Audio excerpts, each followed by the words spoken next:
what if I told you that uh, the evolutionary algorithm deciding who you'll eventually marry, it absolutely cares about your education level. Oh, fiercely. Right. And it prioritizes your political leanings, it tracks your socioeconomic status, but mathematically speaking, it just does not care about your personality. It's a staggering realization for most people. I mean, we spend so much time curating these dating profiles, Yeah.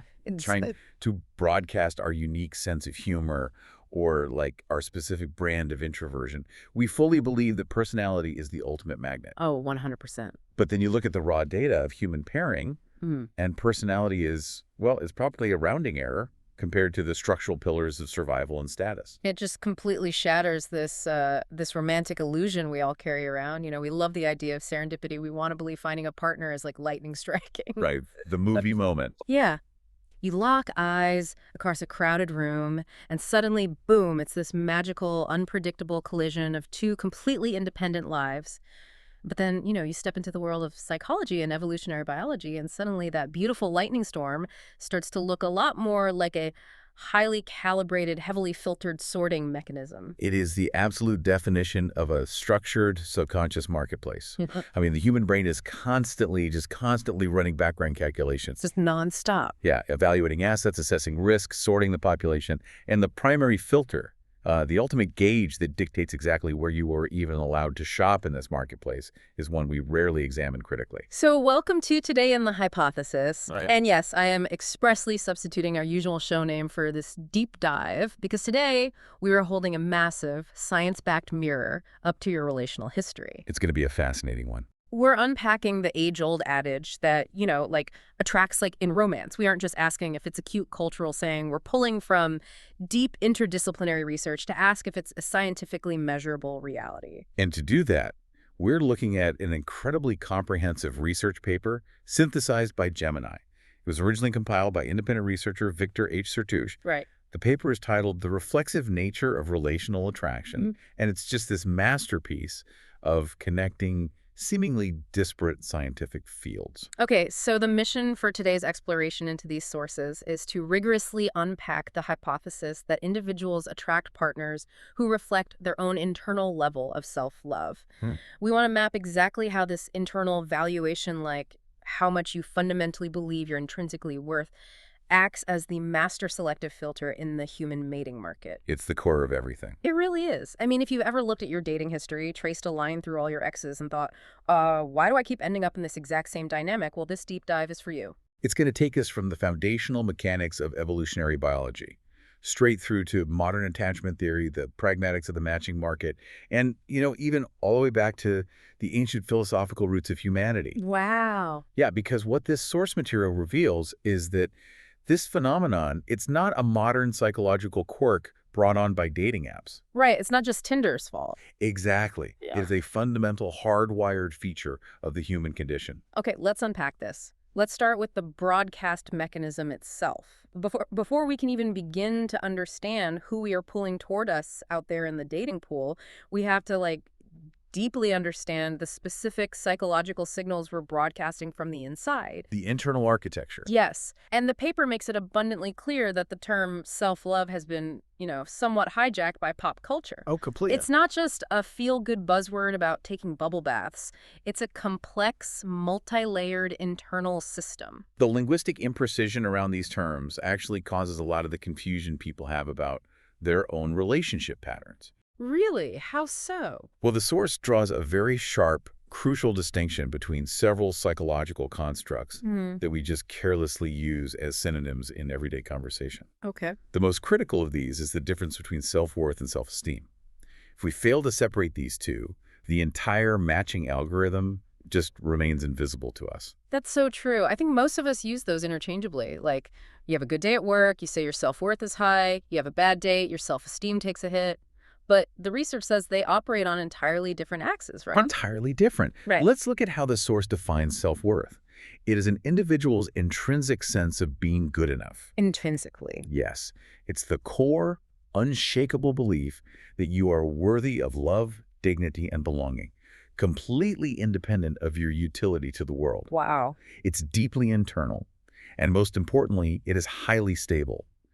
It doesn't fluctuate wildly based on, your bank account, your physical appearance on a given day, Yeah. or whether someone texts you back. It is the engine of secure attachment and deep emotional resilience. Whereas self-esteem is fundamentally conditional. Yes, self-esteem is externally earned. It's an evaluation.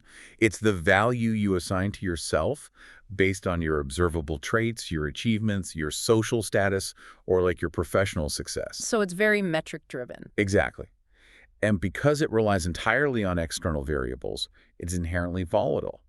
You can launch a successful company, and your self-esteem skyrockets to the moon. Sure. But then your company goes bankrupt the next year, and your self-esteem plummets to zero. The analogy that immediately comes to mind from reading the source material is, well, it's the construction of a house.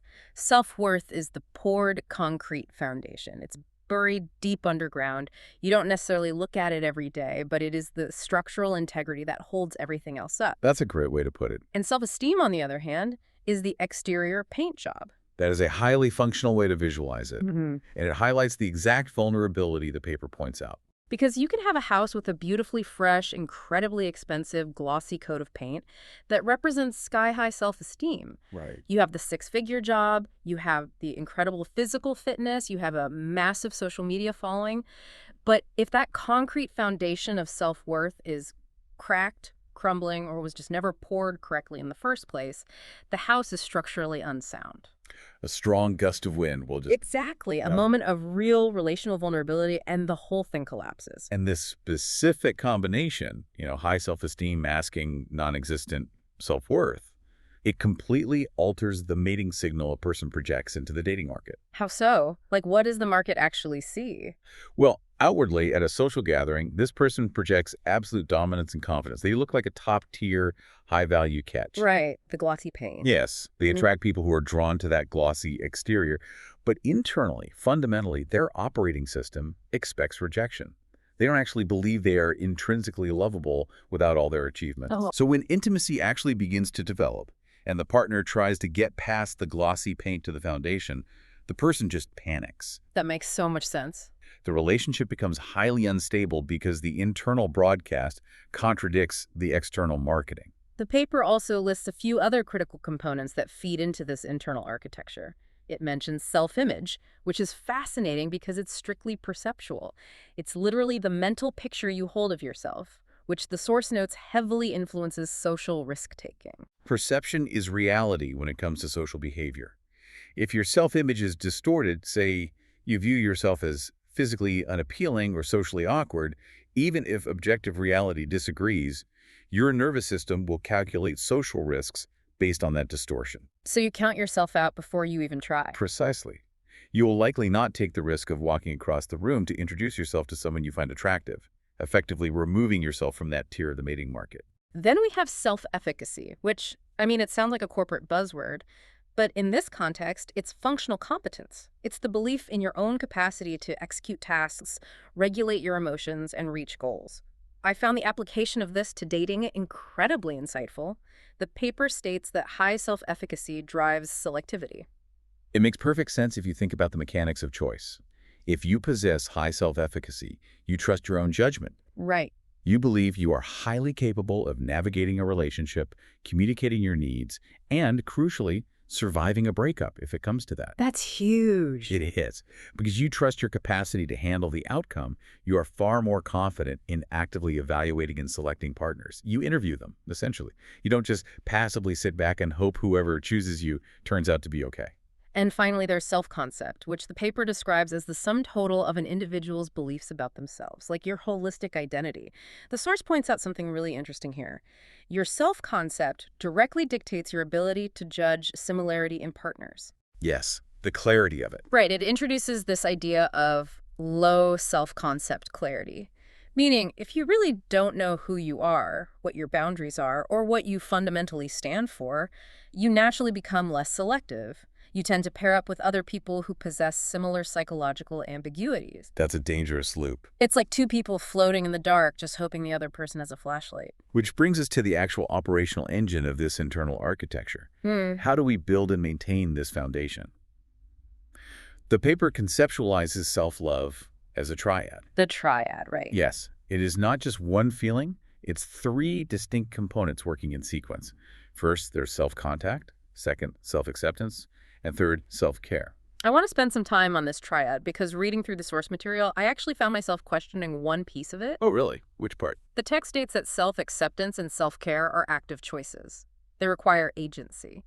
And because they require agency, they are strong predictors of passion, intimacy, and commitment in romantic relationships. Basically, the active work you do to be kind to yourself perfectly mirrors the active, conscious choices required to maintain a healthy connection with a partner.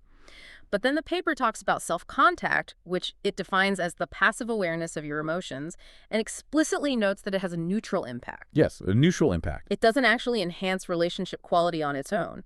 So my question is, if active valuation is what actually drives the positive outcomes, does passive self-contact serve any real purpose? Or is it just like sitting alone in an empty room listening to the echo of your own anxiety? That is a very astute observation of the text. Yeah. It absolutely can feel like sitting in an empty room if the process rests there. The source is framing self-contact not as a catalyst, but as a mandatory prerequisite. Okay, how so? Think of it like the diagnostic dashboard of a vehicle. Self-contact is simply possessing the awareness that the check engine light has illuminated. Oh, I see. You're passively aware of your internal state. You notice, I am feeling deeply insecure right now, or I am feeling a spike of jealousy. But merely acknowledging that the light is on does absolutely nothing to fix the engine. Right. You can't fix a problem you refuse to look at, but looking at it isn't the fix. Precisely the point. Oh. It's the active valuation phases, the self-acceptance, which is the internal dialogue saying, it is entirely human and acceptable that my engine needs work. I am not a worthless vehicle because of this malfunction. And then the self-care, which is actively taking the car to the mechanic or enforcing a boundary. That makes sense. That's what creates the positive behavioral outcome. If you only possess self-contact without the courage for acceptance and care, you are just highly painfully aware of your own misery. Ouch. Yeah, that does not make you a more secure romantic partner. Yeah. It often just makes you more neurotic. The active valuation is the actual magnet in the dating pool. And when that active valuation is missing, the source details an incredibly specific and honestly devastating vicious cycle. The research maps out exactly how a cracked foundation creates a self-fulfilling prophecy in real time. It's a very observable pattern. It really is. The text states that an individual with low self-worth enters a relationship with a default operating system that automatically assumes they are going to be rejected or neglected. That is their baseline expectation of reality. They are preemptively braced for the failure of the connection, even in the honeymoon phase. Exactly. So because their nervous system assumes rejection is inevitable, they start to act defensively to protect themselves from the anticipated pain. The paper outlines how this manifests behaviorally as either withdrawal, pulling away emotionally, shutting down communication, or hostility. Picking fights, testing the partner, being overly critical. Yes. Now, shift perspectives and put yourself in the partner's shoes. You're dating someone who, seemingly out of nowhere, is suddenly acting cold, distant, or actively hostile. What's your natural human response? You pull back. You offer a distant, guarded response. Right, which is an entirely logical self-protective mechanism from the partner's perspective. They're just responding to the data they're receiving. But to the person with low self-worth, watching their partner pull back is the ultimate gotcha moment. It's the smoking gun. It confirms their initial flawed belief. They think, Exactly. Their brain says, I knew it. I knew I was unlovable. And look, they're pulling away from me just like everyone else. They subconsciously orchestrated the exact environmental response they feared and then used it to validate their own cracked foundation. It's tragic, really. It is. This cycle is where the paper really solidifies the, attracts, dynamic. It's not necessarily about consciously finding a partner who is also explicitly self-critical. It's about subconsciously finding or creating a relational system that perfectly confirms your own internal narrative of your worth. And if we transition from that highly intimate, micro-level psychology of a single relationship to the macro level of the entire human population over thousands of years, the mechanics become even more robust. We're scaling up. We have to. We have to ask the fundamental question. How does this individual internal valuation scale up to shape human evolution? That brings us to the biological bedrock of the paper. Positive assortative mating. Positive assortative mating. It sounds like a term from a genetics textbook. Break down exactly how the paper defines this. At its core, positive assortative mating is the non-random pairing of individuals based on similar phenotypic or genotypic traits. It is the biological, quantifiable proof of the phrase, birds of a feather flock together. Wow. The evolutionary models detailed in the source demonstrate that this isn't just a cultural habit or a byproduct of modern socialization. It is a structural reality of how the human species organizes itself for survival. So it's hardwired. Yes, if individuals in a population possess a heritable preference for partners with certain specific traits, and those traits themselves are also heritable over successive generations, a powerful genetic correlation forms. The population naturally stratifies and organizes itself so that similar individuals pair up spontaneously. So on a biological level, evolution is actively encouraging us to date our own reflection. In a manner of speaking, yes. But why? What is the actual, tangible, evolutionary advantage of spending your life with someone so similar to you? It fundamentally comes down to cognitive and energetic efficiency. Survival is incredibly taxing. The paper highlights that resemblance in core traits radically facilitates communication and cooperation within a mating dyad. It minimizes what evolutionary biologists refer to as mismatch costs. Mismatch costs, like the friction of disagreeing on basic survival strategies. Precisely. Imagine two early humans trying to raise offspring and secure resources. If they're perfectly aligned in their cognitive capacities, their threat assessment models, their values, and their basic operating systems, they spend a fraction of the energy negotiating how to survive. Oh, that makes sense. They don't have to debate the rules of reality every morning. That saved energetic bandwidth can then be reallocated to actually gathering resources, building shelter, and ensuring the survival of their genetic lineage. High mismatch costs, constant conflict over fundamental worldview is evolutionarily disadvantageous. That reframes things completely. You aren't constantly fighting over the instruction manual for life because you were both born with the exact same manual. Exactly. And the paper backs this up with a fascinating concept called the D factor, a general factor of mate desirability.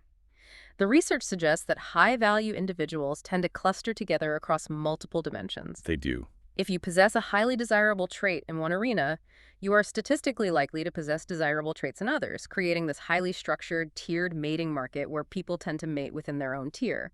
But here's where the data gets incredibly specific and, for me, completely mind-blowing. Let's look at the actual domain-specific correlation coefficients the paper provides. The data here offers a brilliant, almost uncomfortable look at what human beings actually prioritize, completely divorced from what we consciously claim to prioritize. Right. For context, a correlation coefficient is a statistical measure between 0 and 1 that shows how closely linked two variables are. A 1 means perfect, identical matching across the board. A 0 means the pairing is completely random, like a coin toss. So according to the synthesized research, the correlation for sociodemographic traits, which includes things like age, religious background, and crucially education level, is astronomically high. We are talking a correlation of 0.70 to 0.90. Very high. We are almost exclusively pairing off with people who share our exact level of education and demographic background. Then you look at social and political attitudes. Again, exceptionally high, sitting between 0.60 and 0.70. We strongly, almost fiercely, prefer partners who validate our worldview and political beliefs. Which aligns flawlessly with the concept of reducing mismatch costs we just discussed. Arguing about core political values or the structural rules of society takes a tremendous, exhausting amount of energetic resources. Yeah, nobody wants to do that every day. No, evolution seeks to eliminate that friction. But then the data gets weird. We look at intelligence and cognitive ability, and the correlation drops to moderate around 0.33 to 0.55, still significant, but not as high as education. Right. And then we hit the one that completely upends modern dating culture: personality traits. When researchers measure the correlation of the big 5 personality traits, openness to experience, conscientiousness, extroversion, agreeableness, and neuroticism, the correlation between partners plummets to 0.10 to 0.25. It is astonishingly low. That is incredibly low. It's barely above random chance. So help me understand this. Why do we constantly insist on every single dating app profile in existence that we are looking for someone with our exact personality, our exact sense of humor, our specific brand of introverted sarcasm? But evolutionary data clearly proves that our biology prioritizes matching our education and our politics instead. This specific discrepancy exposes the profound gap between our conscious modern desires Yeah. and our ancient evolutionary programming. We consciously think we want a personality clone because we equate a matching personality with ease of socialization. Like if we laugh at the same jokes, it'll be easy. Exactly. We think if they have my exact sense of humor, Friday nights will be incredibly fun and effortless. But evolution does not care if your Friday night banter is witty. Evolution is a buzzkill. Very much so. Evolution is brutally pragmatic. It cares about survival, resource accumulation, and the stability of the environment in which offspring will be raised. So education and politics are just proxies for survival. Exactly. Education level is an incredibly reliable proxy for resource gathering potential and socioeconomic stability. Political and social attitudes are proxies for tribal alignment. They dictate the shared rules of how you will allocate resources, defend your family, and navigate the hierarchy with a broader community. Wow. Evolution dictates that you must secure those structural foundations first. The education and the values are the concrete foundation.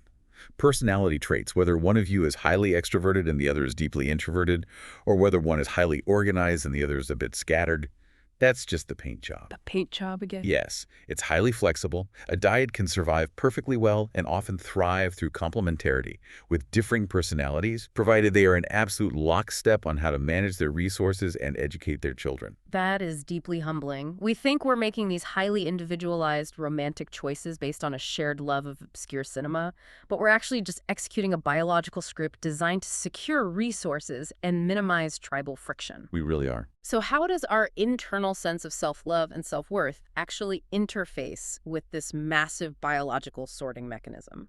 The interface between the internal psychological state and the external evolutionary market is explained by a framework called sociometer theory. Sociometer. Yes. This theory is pivotal to the paper's thesis.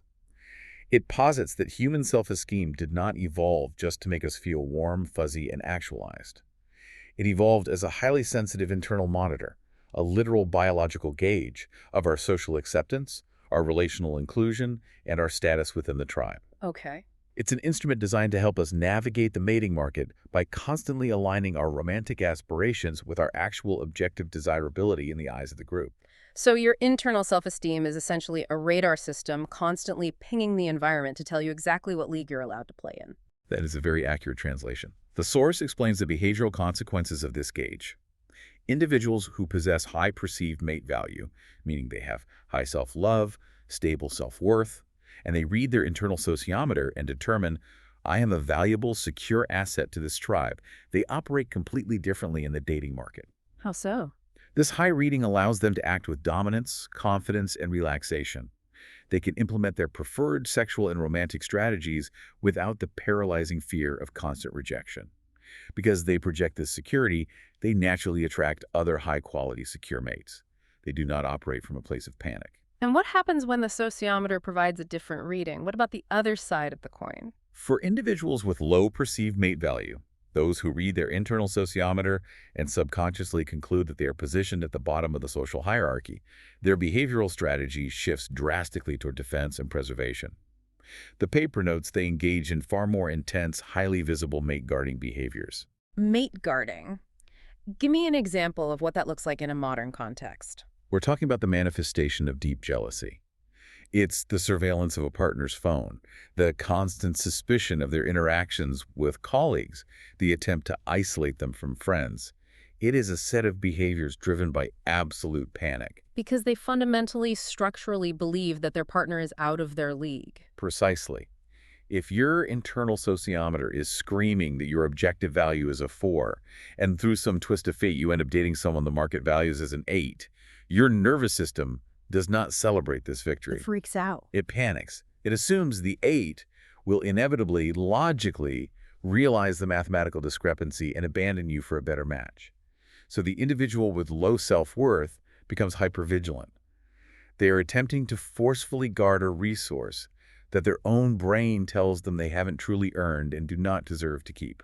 Which, ironically, is usually the exact suffocating behavior that drives the partner away, flawlessly completing that vicious cycle of self-verification we talked about in the first segment. It's fascinating, but it's also a bit clinical if we just leave it at the level of evolutionary biology and sociometers. So let's transition from the macro level of human evolution to the actual practical realities of modern dating. How do these deep biological urges and internal gauges translate into the pragmatic, highly competitive marketplace of love? This brings us to a foundational concept in social psychology called the matching hypothesis, which is arguably one of the most robust and consistently proven findings in relationship science. Okay. It serves as the vital bridge between how we internally value ourselves and how we actually make concrete choices in the social reality of the dating market. The core premise is deeply pragmatic. Individuals are most likely to pursue and form committed romantic relationships with those who are equally socially desirable. Now, the paper defines social desirability mostly through the lens of physical attractiveness and observable social status. But what I found so compelling in the source material is the motivation behind the matching hypothesis. Yes, the driver. It's not just an aesthetic preference. It isn't just that we inherently want to look at people who physically resemble us. The matching is driven by a profound, calculating, pragmatic desire to avoid the pain of rejection. We actively seek a stable relationship where neither person possesses a massive, destabilizing bargaining advantage over the other. That tension, a constant push and pull between unchecked desire and the calculation of social risk, is the defining feature of the human mating market. In a vacuum, we all desire the absolute highest value partner possible. We want the peak of the hierarchy. Naturally. But in reality, we choose the partner that roughly matches our own self-perceived worth. Right. Why? Because reaching too high introduces a massive, often intolerable amount of social risk and the high probability of painful public rejection. The source illustrates this tension perfectly with a classic piece of research known as the computer match dance study. I want to really dig into this for the listener because it captures human contradictions so perfectly. It's a brilliant study. It is. So, the researchers took 752 university students and randomly paired them up for a massive dance event. Initially, before the dance, when the researchers asked the students what traits they desired most in a partner, and again when they rated their randomly assigned dates afterward, the data was unanimous. Physical beauty was the single most important overriding factor. It didn't matter what the student's own physical appearance was. Every single one of them wanted the most physically beautiful partner in the room. And that data point represents the pure, unmitigated desire aspect of human psychology. When you place people in a vacuum, a forced one-night social event with zero risk of long-term social rejection or complex relationship dynamics, everyone instinctively aims for the absolute top of the physical hierarchy. The sociometer is temporarily bypassed. Right. But, and this is the pivot the paper makes, the researchers understood that a forced dance is not reality. They conducted follow-up work with much greater ecological validity, meaning they studied what people actually do in realistic long-term dating settings where the threat of rejection is very real. And the results shifted. Dramatically. In reality, the behavioral data shifted completely away from the stated desires. Over time, individuals expressed the greatest actual attraction toward and formed lasting relationships with partners of similar physical attractiveness to themselves. Which perfectly empirically validates the paper's central hypothesis. When faced with real-world consequences, we utilize our self-perception to mitigate risk. We calculate our own value, our own attractiveness, our own status, and we actively seek a mirrored value in the market to ensure reciprocity and stability. We settle into our own tier. It really does function exactly like a complex economic system. The paper explicitly utilizes this terminology, referring to it as the bargaining model of partner choice. It frames the mating market as an intricate exchange where different personal assets can be quantified and traded. If a couple perfectly matches in overall general social status, their physical attractiveness tends to be evenly matched as well. But that raises an obvious question. What about when we see couples walking down the street who seem completely, wildly mismatched in physical attractiveness? Does that disprove the theory? Not at all. Oh. It actually reinforces it through a corollary called the exchange model. When we observe couples who appear mismatched on a single dimension, like physical beauty, it rarely represents a breakdown of the matching hypothesis. Rather, it represents a highly calculated trade-off of different types of resources. Right. The source provides a very clear, classic example of this in a conceptual table, the status beauty exchange. Let's walk through the mechanics of that exchange table. How does the market balance those scales? In this highly common, historically documented dynamic, which is particularly prevalent in traditional, heavily gendered markets partner, one possesses the highly valued asset of high socioeconomic status. They have wealth, power, professional prestige, and the ability to secure resources. Partner 2 lacks that status. but possesses the highly valued asset of high physical attractiveness. Hmm. If you only measure the variable of physical beauty, they look profoundly mismatched. The classic trope of the aging billionaire and the young supermodel. A tale as old as time. Yes. But in the architecture of the broader mating market, their overall social desirability is perfectly mathematically matched. They have simply bartered equally valued but fundamentally different assets to achieve an equilibrium. It is literally a stock exchange. You are trading a blue chip, high dividend status stock for a highly volatile, high yield beauty stock. It sounds incredibly transactional and almost cynical when we break human love down into these economic terms, but it emphasizes a core, unavoidable point. The market demands equilibrium. It does. If you bring low self-worth to the market, you're bringing a fundamentally devalued asset.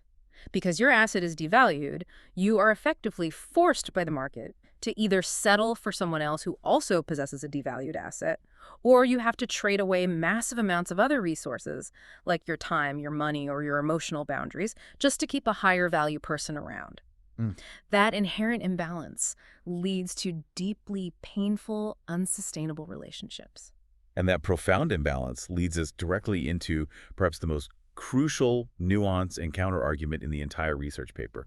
Because right now, I can imagine a listener analyzing their own history and thinking, wait a minute. Yeah. They're thinking, I have really low self-worth. I know I do. Yeah. And in relationships, I'm incredibly anxious. I am clingy. I overcommunicate. I constantly seek reassurance.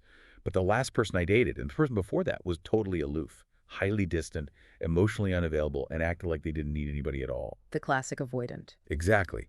So they were wondering, we were the complete opposite of each other. How on earth does the like attracts like hypothesis apply to that dynamic? Yes. I highlighted this section of the source material specifically because I wanted to push back on the hypothesis here. Hold on, let me stop you there. Because if I'm looking at my own life or my friends' lives, if one person is constantly overcalling, sending double texts, pursuing the connection, and desperately trying to close the gap, and the other person is constantly running away, dodging commitments, seeking distance, and building walls, how is that, like, attracting like? That sounds like the textbook definition of opposites attracting. One is a magnet, the other is repelling it. It appears that way, and it is the ultimate paradox of romantic relationships. The paper specifically addresses this apparent contradiction through the lens of attachment theory. It identifies this exact dynamic as the anxious-avoidant trap. Okay, the trap. Yes. And to understand why this is actually the most perfect, devastating example of like attracting, like we have to look below the superficial behavioral surface and examine the internal psychological system. Okay, let's unpack the mechanics of this trap.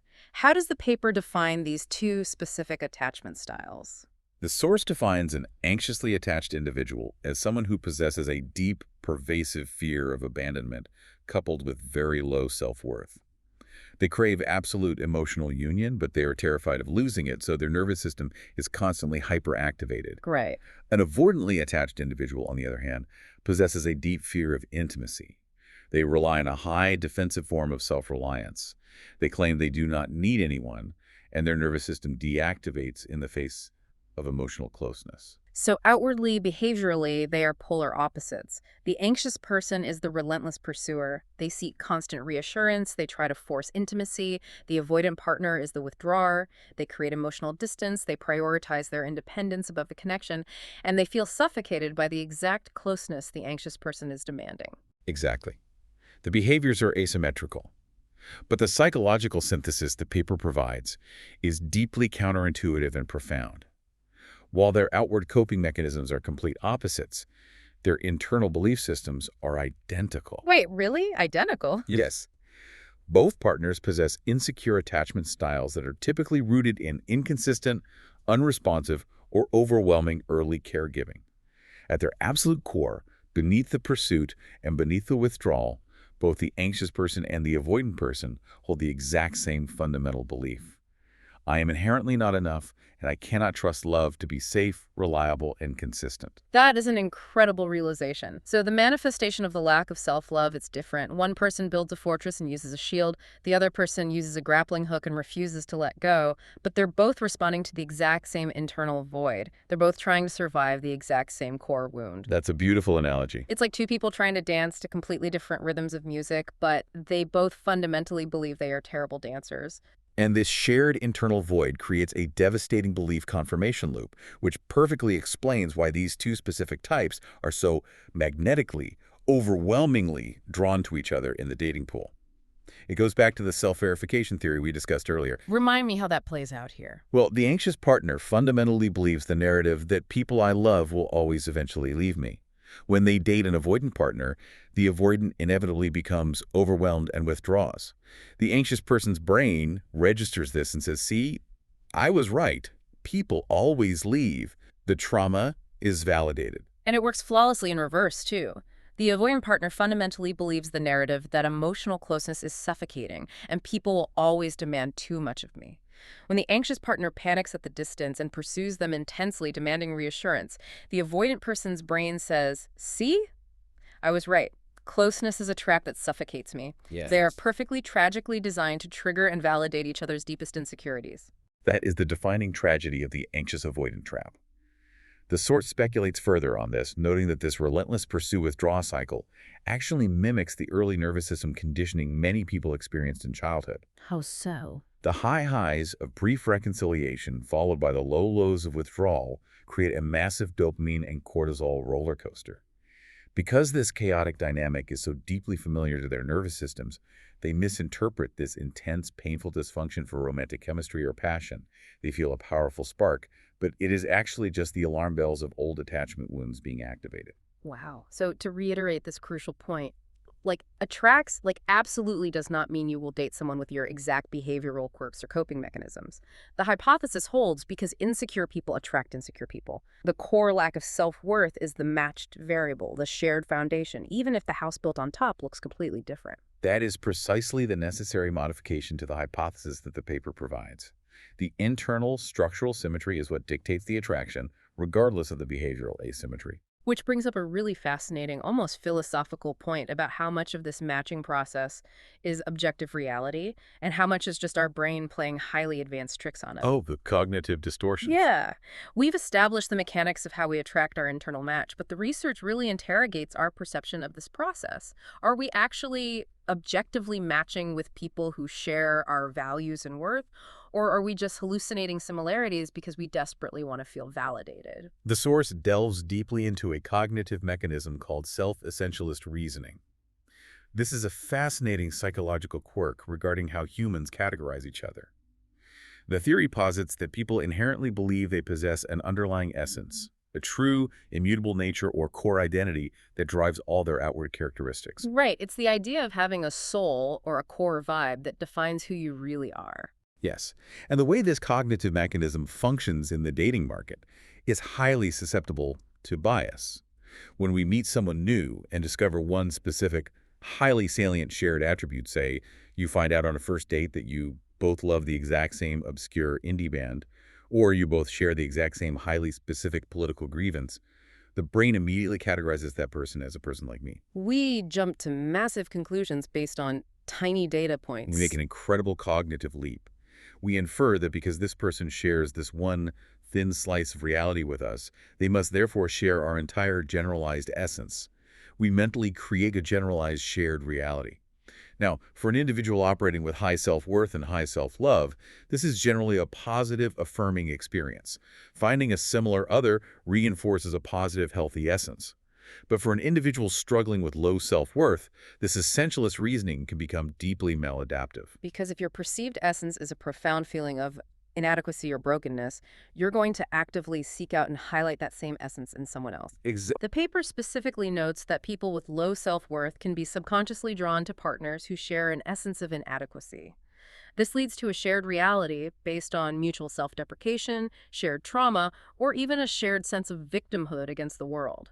You bond intensely over how broken you both are, rather than bonding over growth. It is a shared reality, but it is a fundamentally stagnant, unhealthy one. And this mechanism leads to a crucial scientific distinction between perceived similarity and actual objective similarity. The paper cites compelling research conducted in speed dating contexts that is very illuminating regarding how our brains deceive us. I always find speed dating studies fascinating because they strip away the curated profiles and rely purely on rapid-fire instinctual data processing. What did the speed dating research reveal? The researchers found that perceived similarity, what we believe we share with another person after a brief interaction, is a significantly stronger predictor of initial attraction than actual objective similarity measured by questionnaires. In fact, the data supports an attraction similarity model, which suggests that an initial unexplained physical or chemical attraction can actually cause individuals to retrospectively perceive greater similarity where it simply does not objectively exist.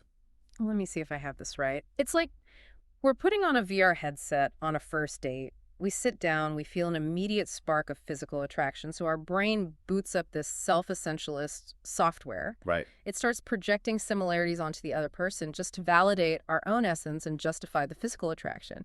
We literally invent or exaggerate things we have in common to make the narrative fit the feeling. The VR headset is a brilliant analogy. The physical attraction creates an immediate, powerful confirmation bias. If you're attracted to them, your brain highlights the three minor things you have in common. You both like coffee, you both own dogs, you both hate traffic, and completely willfully ignores the 20 fundamental differences in your values, your financial habits, and your emotional regulation. That's hilarious and terrifying. You do this all to fulfill the psychological desire for validation. The research suggests that the like attracts like phenomenon is driven just as much by our internal cognitive desire to hallucinate a mirrored reality as it is by the objective sorting of the market. That is wild. We are just convincing ourselves we found our twin. And the paper adds another layer of complexity to this perception distortion by examining gender differences in self-evaluation. It turns out men and women process, project, and protect their self-worth quite differently due to a mix of evolutionary pressures and cultural socialization. Yes, the data comparing explicit versus implicit self-esteem across genders reveals a very striking dynamic. Yeah. To clarify the terms, explicit self-esteem is what you consciously report about yourself. It's what you would write down on a psychological questionnaire or tell a friend. Okay. Implicit self-esteem is your automatic unconscious self-evaluation. It's the immediate, unfiltered reaction of your nervous system before your conscious brain can filter it. The source notes that men generally score slightly higher on explicit self-esteem because they're culturally socialized to agree with positively worded self-statements. They are actively taught from a young age to project confidence, assertiveness, and competence. But the paper takes a very sharp turn and labels men's implicit self-esteem as highly fragile. Walk us through what that fragility actually looks like in a relationship context. The research highlights a very specific, highly reactive dynamic. Men report significantly lower implicit self-esteem when the romantic partner succeeds in a task requiring social intelligence or academic prowess. Really? Yes. If their partner excels in those specific arenas, the man's unconscious self-valuation literally drops. His nervous system registers her success as a loss. Because it fundamentally threatens their perceived status and utility in the relationship hierarchy. Exactly. It perfectly activates that sociometer we discussed earlier. If a man's self-worth is conditionally tied to a culturally mandated role of being the intellectually, financially, or socially dominant partner, if that is the only way he knows how to provide value, then his partner's success is not processed as a shared victory. It's a zero-sum game to his brain. It is processed as a direct threat to his own mate value. The sociometer dips. Conversely, the research shows that women's self-esteem is generally unaffected, or even positively affected, by a partner's success in those same tasks. Which again just emphasizes how incredibly complex and precarious this internal architecture is, and how easily a lack of deep, unconditional, non-competitive self-worth can sabotage a connection. You end up subconsciously resenting the person you're attracted to simply because they're succeeding and threatening your fragile foundation. And this profound realization that the internal psychological state absolutely dictates and shapes the external relational reality is not a novel discovery of modern psychology. The paper zooms out brilliantly to examine historical, philosophical, and spiritual threads. Humanity has intuitively understood and documented this exact mechanism for millennia. Yeah, it's endlessly fascinating to me that we required modern fMRI machines, massive data sets, and evolutionary modeling to prove what ancient philosophers were just casually observing and writing down in togas thousands of years ago. Right, they didn't need the fMRI. The source material specifically brings up Aristotle and his nuanced concept of philautia. Aristotle's exploration of philautia in his Nicomachean Ethics is foundational to Western thought on relationships. He made a vital, necessary distinction between a base, selfish, narcissistic form of self-love, which seeks to acquire wealth and honor at the expense of others, and a virtuous, elevated form of self-love. A virtuous philautia. Exactly. Virtuous philautia is when an individual loves the reason and the virtue within themselves. They are committed to their own moral excellence. It is the classical philosophical equivalent of stable, secure self-worth. And the paper includes this incredible summarizing quote from Aristotle. It says, "All friendly feelings towards others are an extension of one's feelings towards themselves." He basically solved the entire central hypothesis over 2,000 years ago. He is grounding the modern, attracts-like theory in the ancient ontological principle that your relationship with yourself is the absolute, inescapable template for every single relationship you will ever have. It is the architectural blueprint of human connection. And what is striking is that this exact same conceptual framework appears in vastly different cultural and spiritual contexts. The source explicitly addresses the law of attraction, which is a central defining pillar of New Thought philosophy and modern spiritual movements. Now, this is an interesting pivot in the paper. The New Thought philosophy explicitly posits that, attracts, based on the literal vibrational frequency of your thoughts and emotions. The idea is that practicing self-love, gratitude, and positive visualization actively aligns your energetic frequency to attract similarly high vibrational partners from the universe. Now, the source material is very clear in its assessment here. The concept of literal, measurable vibrational frequencies interacting with the universe lacks any empirical scientific evidence and is widely classified by the scientific community as pseudoscience. Yes, from a strictly biological, physical, or quantum mechanics standpoint, the vibrational energy model of human attraction is not empirically supported. However, what makes this section of the paper so remarkable is how it impartially translates and validates the psychological utility of the practice. How so? Even if we entirely discard the metaphysical or magical claims, the actual behavioral practice of the law of attraction, the daily gratitude journaling, the positive visualization, the vocal affirmations, acts as a highly effective form of cognitive behavioral reframing. Okay, let's unpack how that actually works on a practical neurological level. If someone is standing in front of their mirror doing positive affirmations, they aren't actually altering their magnetic field to pull a partner toward them. But what are they actively changing? They are actively building their self-efficacy and fundamentally shifting their self-concept. By consciously, repetitively focusing their attention on their positive attributes, their capabilities, and visualizing healthy, secure relationships, they are actively managing that triad of self-love we discussed in the very beginning. Right. They are manually overriding their default negativity bias. They are moving from passive, anxious self-contact directly into active self-acceptance and self-care. So by engaging in what they consider spiritual work, they're actually just effectively hacking their own psychological operating system. Precisely. When their self-efficacy improves through these practices, their internal sociometer registers a higher, more stable mate value. As a result, their behavior changes. They begin to project the subtle social signals of a secure, high-value partner. It changes their posture, right? Yes. Their posture changes, their eye contact improves, their tone of voice stabilizes. Crucially, they begin to tolerate significantly less bad behavior from others. They enforce boundaries. They become more selective. And thus, through purely behavioral and psychological mechanisms, they naturally begin to attract and retain higher quality partners. The spiritual vocabulary might be pseudoscience, but the behavioral outcome is grounded in purely psychological, evidence-based science. I just find it so incredibly deeply fascinating that an ancient Greek philosopher talking about moral virtue, an evolutionary biologist measuring genetic mismatch costs, and a modern spiritualist talking about high vibrations are all essentially standing in a circle, pointing their fingers at the exact same human mechanism. It is remarkable. They're just utilizing the specific vocabulary of their respective disciplines. Wow. The core underlying truth of the human experience remains undeniable. Which brings us to the final synthesis of the paper. Pulling every single thread we have discussed, biology, psychology, economics, and philosophy together to definitively answer the paper's central guiding hypothesis. Does the interdisciplinary evidence conclusively prove that individuals attract partners who reflect their own internal level of self-love? The source states that based on the overwhelming convergence of evidence across evolution, biology, psychology, culture, and history, the hypothesis is supported with high reliability, though with necessary nuanced complexity. Let's synthesize the four core mechanisms that, according to the research, prove this reflexive hypothesis once and for all. The first pillar of proof is assortative mating. The empirical biological data simply does not lie. Partners are significantly more similar in demographics, intelligence, values, and attitudes than random chance would ever allow in a population. This proves the foundational concept that, does indeed attract, in the broad structural social sense. Evolution demands similarity to reduce friction and ensure survival. The second pillar is the matching hypothesis. This proves the pragmatism of the human market. Individuals meticulously, subconsciously calibrate their partner choices based on their own internal perceived social desirability, which is inextricably linked to their foundational self-worth. This pragmatic, calculated risk avoidance naturally leads to pairings with highly symmetrical levels of perceived value.